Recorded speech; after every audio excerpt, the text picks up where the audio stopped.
Avant-match, Real Madrid contre Barcelone, les Clasico, c'est demain.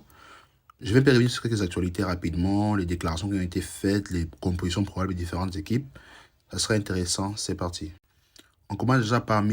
Ikefoué, qui a mis de l'huile sur le feu avant les Clasico, qui a fait monter la température. En gros, c'était lors de la présentation de la Kings League Espagne, je crois. Il dit, Los Porcinos, c'est comme le Real Madrid, ils volent et ils se plaignent. Los Porcinos, je crois que c'est l'équipe de eBay à la Kings League. Et cette année, Lamine Yamal a son équipe, la capitale, qui a rejoint la Kings League Espagne. Du coup, là, il y a quelque chose comme ça qui a carrément fait réagir de partout. Comment il peut dire ça? Comment ça, ils volent, qui se plaignent? Et après, il y a des médias qui ont réalisé des informations comme quoi Real, ça ne va pas. Selon le Marca, Lamine Yamal énerve toute l'équipe du Real Madrid. Ses propos concernant la Casablanca et l'arbitrage ont surpris l'équipe madrilène qui est lassée par le comportement du crack du Barça. Il estime que Lamine Yamal ne respecte pas les codes fondamentaux du joueur professionnel. Ça allait dans tous les sens, les gens en ont parlé, comment il peut dire ça et tout. Mais on connaît les personnages, non? On connaît Lamine Yamal, comment il est. En plus, il a les talents pour pouvoir faire ça, il a la gueule pour pouvoir faire ça. Et généralement, quand il dit ça, il assume toujours en fait. Par contre, Ronald Araujo a plutôt calmé le fait. Forcément, il est moins talentueux, moins fort. Il va vraiment ouvrir sa bouche. Il parle par rapport à Vinicius. C'est un joueur spectaculaire.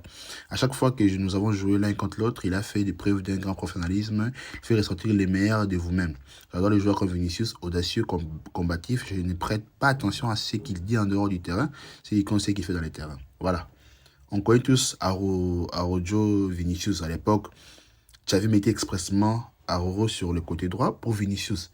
Et souvent, ça marche. Sauf un match là, je crois, où Vinicius a pu finalement, il a battu, il a humilié, il a fait tout ce qu'il pouvait faire et tout. Voici la compo probable du Real Madrid pour demain.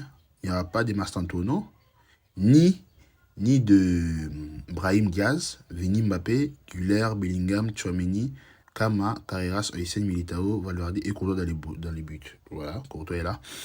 Et ce serait intéressant parce que c'est bien la compétition il y a quelques années. Actuellement, avec Goulart qui a percé, il est bien indispensable. Et Bellingham qui est de retour, c'est Bellingham qui doit jouer. Donc, ça sera un match assez intéressant demain.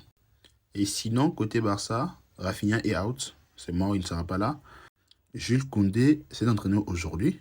Ça veut dire qu'il y a de fortes chances qu'il soit là demain, soit titulaire, soit il va entrer. Donc, ça sera plutôt quelque chose d'intéressant. J'aimerais avoir votre pronom en commentaire. Dites-moi qui va gagner selon vous. Perso, je suis pour le Real. J'espère que le Real va gagner. Et j'espère que Lamine Yamal sera comme ça à la fin. Et vous dites-moi qui est-ce que vous supportez en commentaire. On va discuter par rapport à votre pronom. Pour voir qui aura gagné, qui aura réussi. Let's go.